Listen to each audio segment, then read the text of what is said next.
Hey, Iman here from Design by Iman, and today we're here with Vivian from NVI Gardens, and today we're going to show you how to pot a succulent centerpiece.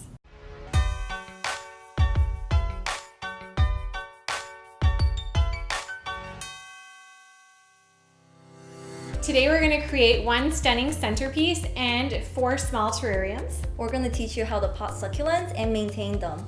And we're going to share some insider tips and tricks about succulents, so be sure to watch till the end.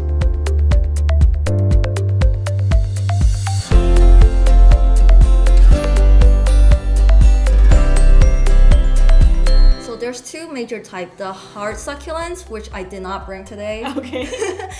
can survive in the Canadian winter, but these are the soft succulents. You can see they're more colorful, they're more fleshy.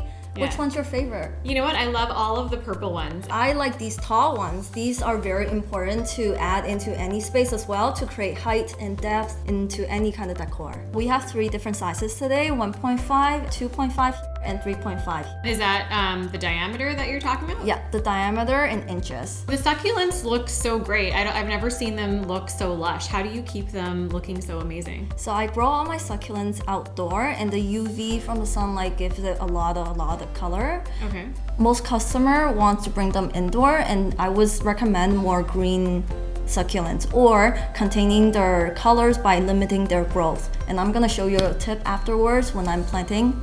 You mentioned that you get a better pigment when it's outside.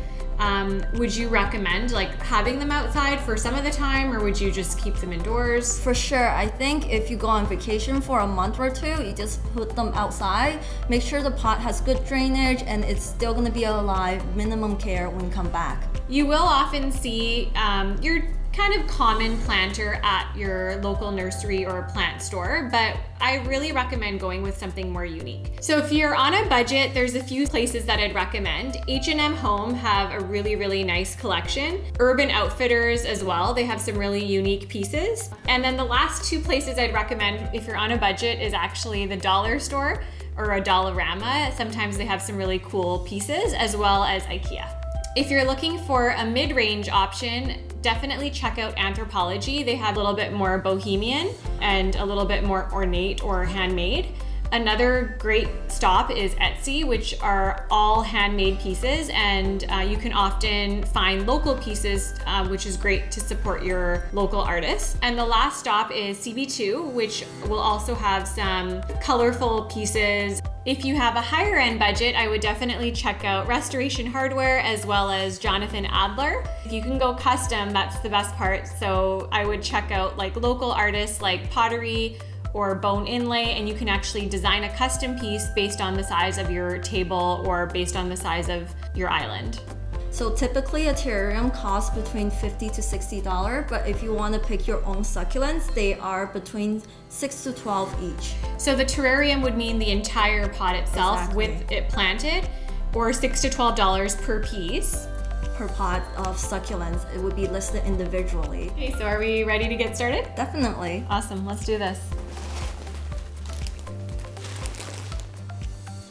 Is there anything we can do with pots that don't have drainage? Yeah, we can add some clay petals underneath so the water has somewhere to escape to. Ah, okay, that's perfect. And we can keep it looking pretty. Exactly. So now we're gonna start planting, and we're gonna add the soil, add the succulents, and we'll show you how it goes.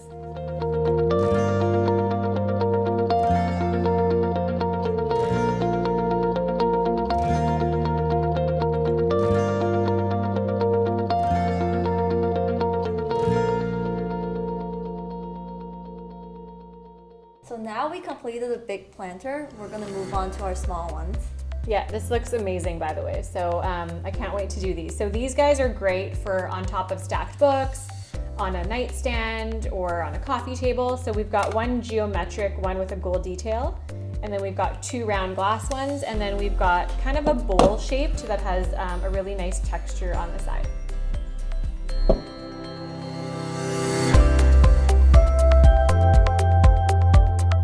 So now we're all done. We got 3 small terrarium with just 1 succulent, and we have this beautiful one with 3. I love it. I love it how it looks. I love this green one here.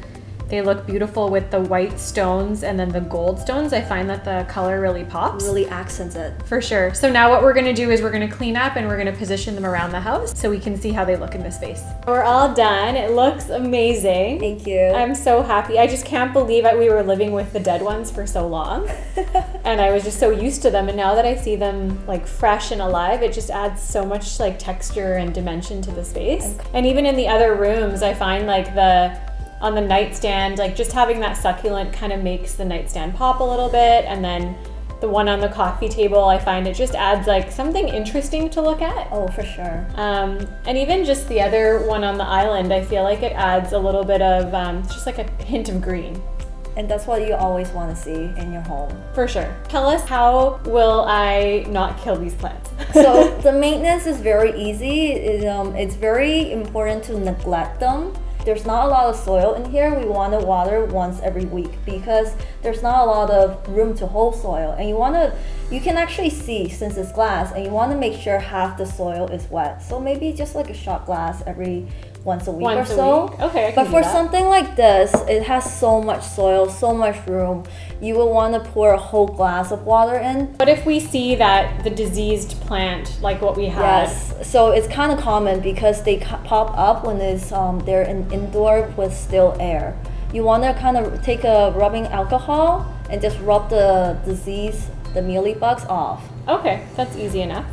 All plants are kind of like sunflowers, so they tilt their head a little bit to the sun. So if you see them tilting and you don't like how they are leaning toward one side too much, turn this planter around and they'll kind of tilt back straight up. Ah, interesting. So maybe like once a month, give it a rotation? Or Yeah, definitely. Even once a week. Once a week. Oh, interesting.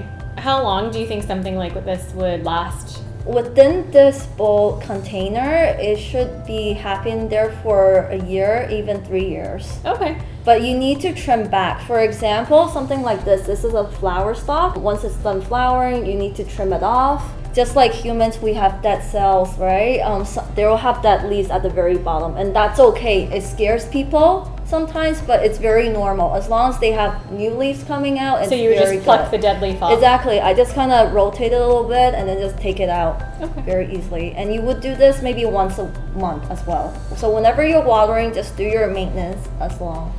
Thank you so much, Vivian. It was a lot of fun. It was. I'm so happy with all these succulents. So I will leave Vivian's information in the comments below if you want to check her out. Don't forget to subscribe down below. And if you want to check out the rest of the place, you can tap up here and you'll see the entire place, all the before and afters. Take care.